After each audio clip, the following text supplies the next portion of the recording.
সকাল বন্ধুরা, কেমন আছো সবাই? আশা করি সবাই ভালো আছো। আমরা অনেক অনেক ভালো আছি। তো এই যে সকালবেলা উঠে আগে মুখ ধুয়ে বাসনটা মেজে নিলাম।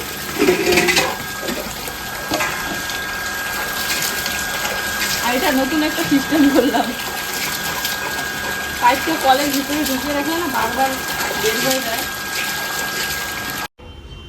আসলে হয়েছে কি বলতো, এখন যেহেতু আমাদের নতুন ঘরের ওয়ালগুলোতে প্রত্যেক দিন জল দিতে লাগে, তাই একটা দেখো পাইপের মাথাটাতে কিন্তু মোটা করে মানে পাইপ সেট করা হয়েছে এক্সট্রা করে, যাতে লম্বা যে পাইপটা আছে এটা কিন্তু শক্ত মাথাটা, তাই লম্বা পাইপটা যাতে জয়েন দেওয়া যায়।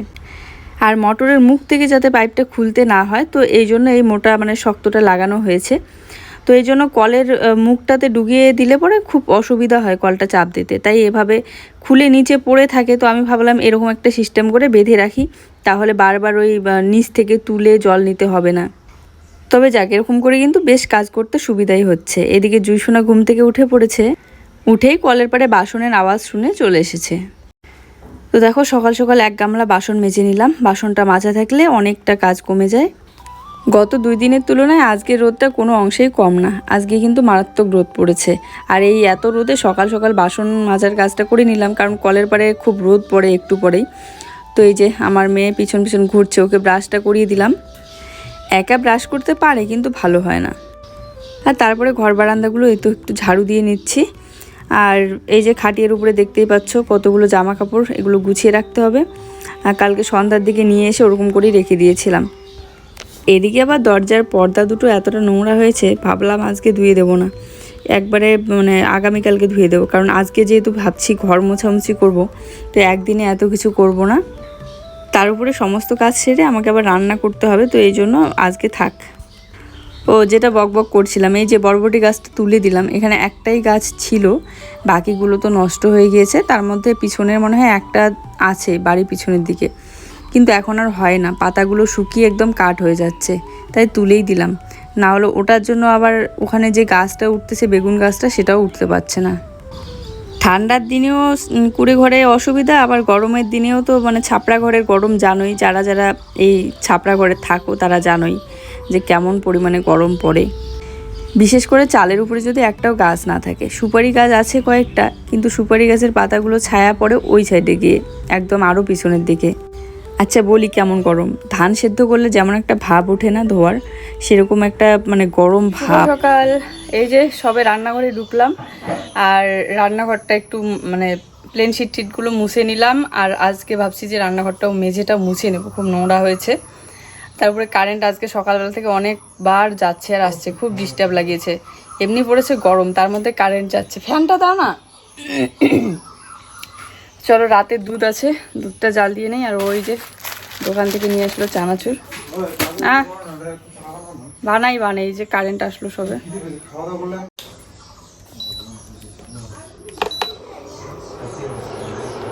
দুধটা এখন জাল দিচ্ছি। বারান্দায় এই ছোট্ট করে রান্নাঘরটা যদি না বানিয়ে নিতাম, বা চালটুকু যদি ঘেরা না হতো চারপাশে, এই গরমে আমার কী যে পরিস্থিতি হতো কে জানি। তার উপরে ফ্যানটা এবার নিয়ে অনেক ভালো কাজ করেছি, কারণ এই যে গরম পড়েছে, ফ্যান ছাড়া তো 1 মিনিটও থাকা যায় না। এই কয়েকটা বছর ধরে ওই ছোট্ট ফ্যানটা দিয়ে অনেক অসুবিধা হয়েছে, কারণ ওই ছোট ফ্যানের হাওয়া যে সামনে বসে তার কাছেই যায়, আর বাকি বেশি দূর পর্যন্ত যেতে পারে না। তো খুব অসুবিধায় থাকতাম। যাক, এবার ভালো হয়েছে বড় ফ্যানটা নিয়েছি, সবাই হাওয়া খেতে পারি। আর দেখো রাতেও গতকাল এত পরিমাণে গরম পড়েছে যে দুধটা ফেটেই গিয়েছে। জাল দিয়ে রেখেছিলাম, তারপরেও এর আগের দিন কিন্তু জাল দিয়ে রেখেছি, সকালবেলা জুইসোনাকে দিয়েছি, বেশ ভালোই ছিল। তো চা করতে গিয়ে চা পাতা দেওয়ার সময় দেখি যে ফেটে গেল। ওরকমই চাটা খেয়েছি। আর জুইয়ের জন্য এখানে আগেই একটু রেখে দিয়েছিলাম। এদিকে ও নিয়ে এসেছে চানাচুর, তো চানাচুর দিয়ে দুধ চা। প্রত্যেক দিন কী হয়, একসাথেই দুজনে চাটা খাবো বলে চাটা ঢালি 2টা কাপের মধ্যে, কিন্তু ওরা খেয়ে নেয়। জুই এদিকে দুধটা ফিনিশ করে দেয়, আমার এদিকে আরও কাজ থাকে, তখন কাজ করতে ধরি। আমি ভাবি যে ফিনিশ করে তারপরে চাটা খাই, এরকম করে চা খাচ্ছি এখন। আর গরম পড়েছে খুব, এই জন্য ফ্যানটা এদিকে ঘুরিয়ে দিয়ে দেখি কার আগে খাওয়া হয়। দেখো খাইয়ে দিয়ে ওদিকে বই নিয়ে বসিয়েছি, এখন বাজে 11:30। আর এখন এই যে ওকে পড়ানো মানে লেখানো কমপ্লিট হলো। জিকেগুলো লেখাইলাম, তারপরে ছড়া লেখাইলাম। এখন এই যে বারান্দাটা একটু গোছাবো, জামা কাপড় এখানে আছে কতগুলো, এগুলো গুছিয়ে রেখে তারপরে স্নান করব, স্নান করে এসে পুজো দিয়ে তারপরে রান্না বসাবো। কি আনলা? তো বাজারে গেল আসলো আর আমি সবজি আনলাম দেখো। হ্যাঁ জি, দুষ্খুশি। দুষ্কুশি না, এটা চিচিঙ্গা বলে এটাকে। চিচিঙ্গে তাই হোক। আর এইটা আছে না, শুক্তো দিয়ে খাবো। আর শুটকি দেখো মাছ দিয়ে ভাজা, ও চিংড়ি মাছের শুটকি দিয়ে ভাজা দারুণ লাগে কিন্তু। হ্যাঁ, চিচিঙ্গা। খাবারের জন্য বলতে কি আইসক্রিম হলে বড় বড়, আমার এই যে ছোট। আমার আইসক্রিম কই? এই যেটা গরম পড়া মানে আমাদের আইসক্রিম খাওয়া। দেখি এগুলো আর কি কি সবজি আনছো? আর এখানে আছে ভেন্ডি আছে, লেবু আছে, পেঁয়াজ আছে, কাঁচা লঙ্কা আছে, ইয়া আছে, রসুন আছে, এগুলো।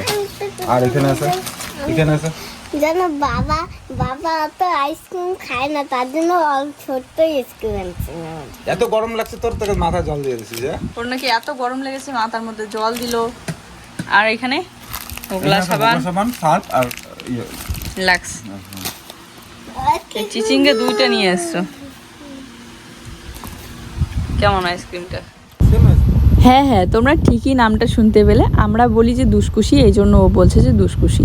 ইউটিউব থেকেই কমেন্ট বক্স থেকেই আমি জানতে পারি যে এগুলোকে চিচিঙ্গা বলে। উফ, কি আরাম গরমে ঠান্ডা ঠান্ডা আইসক্রিম। তবে হ্যাঁ, এই আইসক্রিমগুলো দাঁত দিয়ে কামড় দিলে না মনে হয় যেন দাঁতটা ভেঙে পড়ে যাবে এখনই। অনেক মজা করে বাইরে বসে ফ্যানের হাওয়া খেতে খেতে ওদিকে আইসক্রিমগুলো ফিনিশ করে তারপরে এই যে জামা কাপড় ভাঁজ করতে বসলাম। সকালবেলার বাসি কাজ বলতে গেলে ঘর ঝাড়ু দেওয়া, জামা কাপড় ভাঁজ করা, তারপরে বাসনপত্র মাজা ধোয়া, মেয়েকে পড়ানো, এগুলো মানে সকালবেলাই পড়াইতে হয়। তো আরও অনেক কিছু কাজ থাকে, বাচ্চাকে খাওয়ানো, চা করা, এই সেই। তো এগুলো সকালবেলা না করেই যদি আমি আগে স্নান করি নিই তাহলে এই কাজগুলো আমার পড়ে থাকে। আর এই কাজগুলো করতে একটু দেরি হয়, এই জন্য স্নানটাও করতে সকালবেলা একটু দেরি হয়। এই জামা কাপড়গুলো সব কিন্তু ধোয়া, গতকাল অনেকগুলো একসাথে ধুয়ে দিয়েছিলাম, তাই ভাঁজ করে একদম শোকেসের ভিতরে ভরে রাখবো। চেয়ারের উপরেও অনেক মানে একটা ওই লাল রঙের ঝুড়িটা রেখে দিয়েছি, তার উপরে কয়েকটাই জামা কাপড় রাখা যায়, একদমই বেশি রাখলে পড়ে যায়। তারপরে ঘরের কাজ টাজগুলো গুছিয়ে এই যে লেগে পড়লাম ঘরটা মুছতে।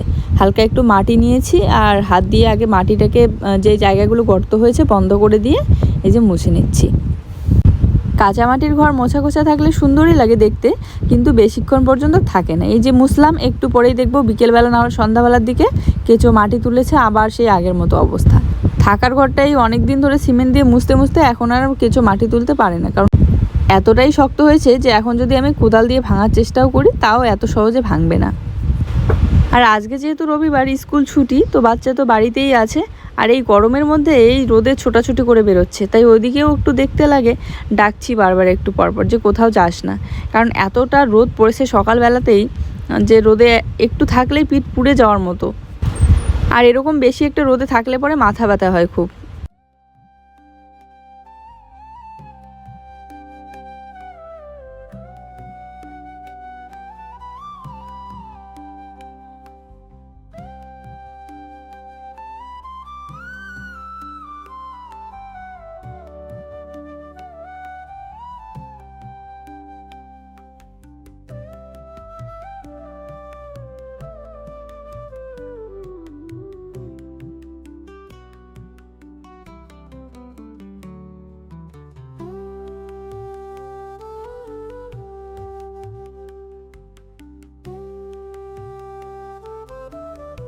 তো এই যে সবে স্নান করে আসলাম, এসেই এই যে ঘর বারান্দা এগুলো তো মুছে নিয়েছি। আর আজ যেহেতু এত পরিমাণে গরম উঠেছে, এই দেখো স্নান করে আসলাম তাতেই ঘেমে একদম জল বেরিয়ে যাচ্ছে। আর বিশেষ করে ক্রিম দিলাম, ক্রিম দিলেই খুব ঘাম হয়। ফ্যানটা আবার অফ আছে। আর কি বলতো, গতকালকে ফ্যান অন করতে গিয়ে সন্ধ্যাবেলার দিকে হবে, জুইসোনাকে খাইতে বসিয়ে দিয়ে আমি ফ্যানটা অন করছিলাম, এতটা পরিমাণে শর্ট করেছে, একদম ঝটকা দিয়ে দিয়েছে, খুব ভয় পেয়েছিলাম। উফ, এই গরমে ফ্যানের হাওয়াটা একদম শান্তি। তো মুসুর ডাল বানাবো, আর হচ্ছে চিচিঙ্গা ও নিয়ে এসেছে, চিংড়ি মাছের শুটকি আছে, ওই শুটকি দিয়ে চিচিঙ্গা ভাজা করবো। আমি স্নান করলাম, জুইসোনাকেও স্নান করিয়ে দিলাম। চলো, কি গরম লাগছে। ডালের জন্য জলটা বসিয়ে দিয়েছি। এই ফ্যানটা যদি এবার না নিতাম তাহলে কি যে পরিস্থিতিটা হতো গরমে বলাই দেয়, মানে ঘরে থাকাই যায় না ফ্যান ছাড়া। ফ্যানের হাওয়াটাও গরম, মানে পুরো গরম হচ্ছে ঘরটা। ডালটা আগের থেকে ভিজিয়ে রাখার কথা একদম মাথায় ছিল না। আগের থেকে ভিজিয়ে রাখলে কিন্তু ভালো হয়, তাড়াতাড়ি সেদ্ধ হয়ে যায়। তো এই যে ধুয়ে নিলাম একদম ভালোভাবে, আর জলটা একটু আগেই বসিয়ে দিয়েছি। ডালটা একটু গাঢ় খেতেই ভালো লাগে, এই জন্য বেশি পাতলা করবো না বলে অনেকগুলো মুসুর ডাল দিয়েছি। চলো ডালটা হোক, আমি ততক্ষণে চিচিঙ্গাগুলো কেটে নিই, ভেন্ডিগুলো থাক। সবজি কাটার বোর্ডটাতে চিচিঙ্গা কাটার থেকে আমার মনে হয় হাতে কাটলেই সুবিধা হবে। তবে হ্যাঁ, কিছু কিছু সবজি আছে যেগুলো ওই বোর্ডের মধ্যে কাটতে খুব বেশি ভালো লাগে। তো এই যে হাতের মধ্যে আমি খোসাটা ছাড়িয়ে নিচ্ছি। আর এই চিচিঙ্গার খোসা কিন্তু একদম ভিতর থেকে মানে ছাড়াতে হয় না, উপরে উপরে এরকম করলেই কিন্তু খোসাটা চলে আসে, যেমন কচি চাল কুমড়োগুলো থাকে সেরকম করে। তবে সবজি রান্না করার এক একজনের এক এক ধরন, মানে অনেকেই অনেকভাবে যে কোনো সবজি রান্না করে খায়। যেমন চিচিঙ্গাটা হয়তো অনেকেই আলাদাভাবে খায়, তবে আমার ভাজা খেতে ভীষণ ভালো লাগে, তাই আজকে ভাজা করব। আর জুয়ের পাপাও বলছে যে আগে আমি চিচিঙ্গা খেতামই না, কিন্তু এখন এতটা ভালো লাগে, ওই বিশেষ করে চিংড়ি মাছের শুটকি দিয়ে। এবার শুটকি মাছ দেওয়া ছাড়া আমার তো ভালো লাগে, ওর আবার নাকি ভালো লাগে না, তাই শুটকি মাছ নাকি দিতেই হবে। আর এদিকে ডালের মধ্যে আমি একটুখানি কাঁচা পেঁয়াজ আর কাঁচা লঙ্কা কেটে দিলাম। ডাল বসিয়ে দিলে আমি এভাবেই করি। তবে এই কড়াইয়ের মধ্যে ডাল রান্না করতে যে এতটা সময় লেগে গেল, সেদ্ধ হতেই অনেকটা সময় লাগে। হ্যাঁ, আমার মনে হয় স্টিলের জিনিসগুলোতে খুব তাড়াতাড়ি হয় ইন্ডাকশনের মধ্যে, যেমন ভাতটা কিন্তু খুবই তাড়াতাড়ি হয়ে যায়, তবে সবজিটা রান্না করতে একটু সময় লাগে। একদম ফুল স্পিডে দিয়ে করি তারপরেও। ছাটাই মুশকিল, কিন্তু মুছলে তাড়াতাড়ি শুকিয়ে যায়। বারান্দাটাতে তো শুধু জল দিয়েই মুছে নিয়েছি, মাটি টাটি দেইনি, সময় নেই রান্না করতে হবে বলে। তো দেখো এখানে আমার ডালটা সেদ্ধ হয়ে এসেছে, আর জলও দিয়ে দিয়েছি ডালের জন্য। আর এখানে চিচিঙ্গাগুলো আমি কেটে নিয়েছি, তার সাথে চিংড়ি মাছের শুটকি আর মুড়ি একসাথে হয়ে গিয়েছে। তো এই যে জলে ভিজিয়ে রেখে দিয়েছি, হয়ে গেছে। শোনার একটু দূরে দাঁড়াও, কারণ গরম লাগে এখানে। দেখি আর একটু হয়ে গেলে তারপরে কার্টুন দেখে দেখে খাবার, ঠিক আছে? ঘরে গিয়ে বল। বর্তমানে বাচ্চাদের খুব একটা বাজে অভ্যাস হচ্ছে যে কার্টুন দেখে বা ফোন দেখে খাওয়া। আর কি বলতো, জুইয়ের এই অভ্যাসটা করতে হয়েছে, কারণ জুইয়ের পাপা ছোটোবেলায় ও বাড়ি, যখন জুই অনেক ছোট ছিল তখন তো বাড়িতে ছিল না, তখন ওকে ফোন দিয়ে দিয়ে কাজ করতাম আর কি। অবশ্য ফোনটাও কিনেছি অনেক দেরিতে, জুই যখন এক বছরের মতো হয়ে গেল তখন ফোন কিনলাম, তখন ফোন দেখিয়ে খাওয়াইতাম। তো আর তার আগে কিন্তু এত ঝামেলা করে খাওয়াইতে হতো, কারণ ছোটোবেলা থেকে ওর খাওয়ার রুচিটা একদমই কম। মানে গাছ দেখাতে হতো, পাখি দেখাতে হতো, রাস্তায় নিয়ে গিয়ে কোলে করে গল্প শুনিয়ে অনেক কিছু বলে শুলে খাওয়াইতাম। তারপরে যখন একটুখানি বড় হইতে শুরু হলো, এক বছরের মতো হয়ে গেল, তখন ফোনটাও কিনলাম। এদিকে ভিডিও করি, এদিকে জুয়ের পাপা ফোন কিনে দিয়েই চলে গিয়েছিল কাজে, আর তখন খেতেই চায় না একদম। এবার কিছু একটা করে তো ওকে খাওয়াইতে হবে, না খেয়ে থাকলে তো হবে না, আরও শুকিয়ে যাবে। তো এই জন্য তখন আর কি ফোন দেখিয়ে দেখিয়ে খাওয়াইতাম, আর মাঝে মধ্যে ফোন দেখতে দিয়ে কাজ করতাম, কারণ বুঝতেই পারো একা হাতে নিয়ে কাজ করা। তো যাই হোক, এখানে প্রথমে শুটকি মাছটা আমি ভেজে নিলাম, পেঁয়াজ আর কাঁচা লঙ্কা সহ ভেজে, একটুখানি কালো জিরাও ফোড়ন দিয়েছিলাম। ভেজে নেওয়ার পর আমি চিচিঙ্গাগুলো দিয়ে লবণ হলুদ দিয়ে একটু নেড়ে চেড়ে এখন একটু ঢেকে দেবো। যারা এই চিচিঙ্গা ভাজা এভাবে চিংড়ি মাছের শুটকি দিয়ে খাওনি, প্লিজ একবার খেয়ে দেখো, দারুণ স্বাদ লাগে। তবে হ্যাঁ, ভাজাটা একটু ভালো করে করতে হবে, একদম লো আছে। ভাজা জিনিসটা যতটা সময় নিয়ে আর যতটা কম জাল দিয়ে করতে পারবে ততটাই বেশি স্বাদ লাগে। আর তার সাথে এই যে ডালটা বানিয়ে নিয়েছি। আর জুই এদিকে এই যে খেতে বসছে একা হাতে, মেখে দিয়েছি ভাত। খাও তাড়াতাড়ি খাও। এইদিকে আবার রান্নার ফাঁকে জুইয়ের স্কুল ড্রেস ভিজিয়ে রেখে দিয়েছি, কারণ কাল সোমবার স্কুল আছে, তো একটু নোংরা হয়েছিল, আর আজ যেহেতু রবিবার ধুয়েই দিই, তাই ভিজিয়ে রেখে এই যে রান্নাটা কমপ্লিট করলাম, এখন এই যে ধুয়ে দিচ্ছি। তারপরে এখন খাওয়া দাওয়া করবো, কারণ জুইয়ের পাপা বাড়িতে নেই, ও একটা দরকারে গিয়েছে বাইরে, এখন আসবে না, আসতে একটু দেরি হয়ে যাবে। আর আমি এদিকে খেয়ে তারপরে এডিট করতে বসবো, আর রান্নাঘরটা পরিষ্কার করে রাখলেই আমার রান্নাঘরের কাজ শেষ, তারপরে ও আসলে খেতে দেবো। এই দেখো, আমি খেতে বসিয়ে দিয়ে ওদিকে কাজ করতে গিয়েছি, ওর ইচ্ছে মতো বসে খাচ্ছে, মানে ওকে বসিয়ে দিয়েছি বাবু করে, আর ও পাগুলো কেমন করে বসে আছে, যখন চোখের সামনে থাকি না তখন এরকমই। তারপরে এসে দেখি এতক্ষণে অল্প একটু খাওয়া হয়েছে, তখন আমি ওকে খাইয়ে দিলাম, কারণ আমি খাইয়ে দিলে যতটুকু ভাত নিয়েছি সম্পূর্ণটাই ওকে খাওয়াই দিতে পারি আর কি। আর ও নিজে খেলে অল্প একটু খেয়ে আর খেতে চায় না। এদিকে ঘরটার দেখো কিছু জায়গা শুকিয়েছে ভালোভাবে, সাদা হয়ে গিয়েছে, আর কিছু জায়গা এখনও ভালো করে শুকায়নি, বিশেষ করে ফ্যান যেখানে ছিল সেই জায়গাটা। প্রতিবার গরমে কি হয়, আমাদের সব থেকে বেশি রেস্টের জায়গা হয়, আরামের জায়গা হয় বাড়ির পিছনের দিকটা, কিন্তু এবার আর বাড়ির পিছনের দিকে বসার জায়গাও নেই, আর ভালোও লাগে না, কারণ এত মশা হয়েছে, চারিদিকে গর্ত আর জঙ্গল হয়েছে। তাই ওই ঘুরে ঘুরে ঘরের ভিতরে আর বিছানার মধ্যে ফ্যানের হাওয়া খাওয়া, তো বিছানার চাদরটা একটু টান টান করে ঝেড়ে গুছিয়ে রাখলাম। আর এখন কিন্তু বিকেলবেলা প্রায়, আর তারপরে এই যে কার্পেট মাদুর এগুলো বিছিয়ে রেখে বাসনটা মেজে ধুয়ে নিয়ে এসে এই যে আবার একটুখানি ঝাড়ু দিয়ে নিচ্ছি। এই জায়গাটা এখন অনেকটা ফাঁকা লাগে, তাই না? আমি সত্যিই খুব বরবটি গাছগুলোকে মিস করি। সকালবেলা ঘুম থেকে উঠেই নিচে শুয়ে থাকি অনেকক্ষণ পর্যন্ত, আর যখন শুয়ে দেখি যে সামনাটা দেখতে মানে একদম ফাঁকা লাগে, তখন খুবই খারাপ লাগে, আর মনে হয় যে ইস, কতগুলো করে বরবটি আমি তুলে হাতে ধরে আছি, কি ভালো লাগছিল। তবে এখন আর এখানে চারা গাছ লাগানোই যাবে না, কারণ আবার না হলে তুলে ফেললে আবার কষ্ট লাগবে। এমনিতেও বেগুন গাছটাও জানি না বাঁচবে কি বাঁচবে না, জল তো দিচ্ছি প্রতিদিন। আর তাছাড়া বরবটি লাগানোর এখন সিজনও না, আর এখন যে কোনো সবজি বেশি একটা ভালো হতে চায় না, কারণ ওই চাল কুমড়ো আর মিষ্টি কুমড়োটাই এখন বর্তমানে হয়, আর তাছাড়া বাকি সবজিগুলো ভালো হয় না, যেমন ধরে নাও ভেন্ডি এই সময় লাগালে হবেই না, বা বরবটি।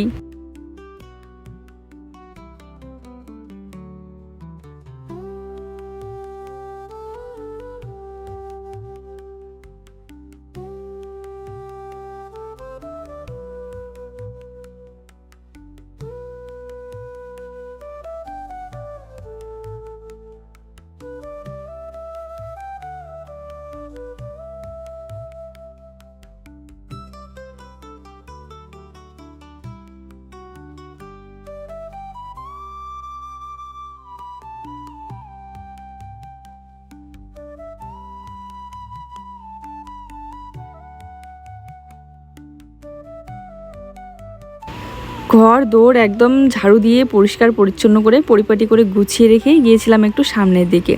খেজুর গাছের তলা থেকে একটা দুটো খেজুর কুড়িয়ে খেলাম, কারণ সেই ছোটোবেলার অভ্যাসটা এখনও আছে, ভালো লাগে আর কি। আর খেজুরগুলো আর কয়েকদিন গেলে মানে চিবোনোই যাবে না, এতটা শক্ত হয়ে যাবে। তো তারপরে বাড়িতে এসে নাইটিটা চেঞ্জ করে হাত মুখ ধুয়ে ফ্রেশ হয়ে এই যে সন্ধ্যাটা দিয়ে নিচ্ছি। প্রায় রাত 9টা বাজে। জুইসোনা সন্ধ্যাবেলা ভাত খেয়েছে, ডাল ছিল, তারপরে চিচিঙ্গা ভাজা ছিল, একটুখানি আমি খেয়ে নিয়েছি। ভাজাগুলো এত স্বাদ লেগেছে যে এমনিতেই খেয়ে নিলাম, ভাত দিয়ে খাইনি, কারণ সন্ধ্যাবেলা ভাত খেলে না রাতে আর ভাত খাওয়া যায় না। তো জুইকে খাওয়াই দিয়েছি ভাত, কারণ আজকে দুধ নিয়ে আসিনি, দুধ নাকি পড়ে গিয়েছে, বাবা ফোন করে বললো। তো খাইয়ে দিয়ে ওকে আর্ট টিউশনে দিয়ে আসলাম, দিয়ে এসে তখন থেকে মোবাইলে চালাচ্ছি। আর একা আছি, জুইয়ের পাপাও বাড়িতে নেই, বাজারে গিয়েছে। তো এদিকে ভাতটাই বসিয়ে দিলাম, ভাবলাম যে জুই আসার আগে ভাতটা রান্না করে নিই। শুধু ভাতটাই করব, আর ডাল তো আছে, আর ভেন্ডি ভাজা করব, কিন্তু ও আসবে তারপরে তেল নিয়ে আসবে।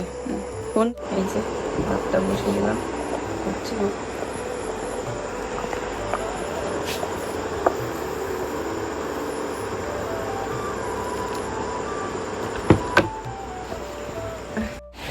এই যে জুই সবে আসলো, আর ও দোকানে গিয়েছিল কিন্তু দোকান বন্ধ করে দিয়েছে, এই জন্য আবার বাজার থেকে নিয়ে আসলো বিস্কিট, ডিম আর সর্ষে তেল। বসে থাকো, দুষ্টামি করো না, মোবাইলে দেখা যায় না।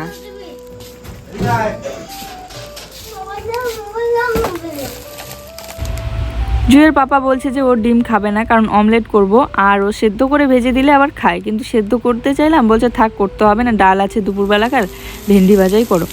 আর এদিকে ওর জন্য একটুখানি করতে চাইলাম, কিন্তু আমার জন্য করে নিলাম। জুইকে ভেন্ডি ভাজাটা বেশি একটা দেই না, তো তারপরে জুই আর আমার জন্য ডিমটা অমলেট করে নিচ্ছি। এখানে 2টা ডিম আমি গুলিয়ে নিয়েছি ফাটিয়ে, আর পেঁয়াজ একটু বেশি করে দিয়েছি, 2টার মতো কাঁচা লঙ্কা দিয়ে লবণ হলুদ দিয়ে মেখে নিয়ে এই যে ভেজে নিলাম। আর আমাদের রাতের রান্নাবান্না রেডি, তো এখন আমরা খাওয়া দাওয়া করতে বসবো। ওদিকে টিভি চলছে। আর আজকে যেহেতু জুয়ের আর্ট ক্লাস ছিল, এই যে সবে আসলো একটু আগে, তাই ওকে আর রাতে বই পড়াইনি। তবে রান্নাঘরটা হওয়ার পর একটা সুবিধা হয়েছে, অনেক বড় সুবিধা, কারণ আগে বিড়ালের এত অত্যাচার ছিল যে কোনো কিছু জিনিস আমি বাইরে রাখতেই পারতাম না। আর এখন কিন্তু বিড়াল একদিনও ঢুকতে পারে না, বিশেষ করে দরজাটা লাগানো থাকলে। সকালবেলাটা ঘুম থেকে উঠে দেখি আমার যেমনকার রান্নাঘর সেরকমই থাকে।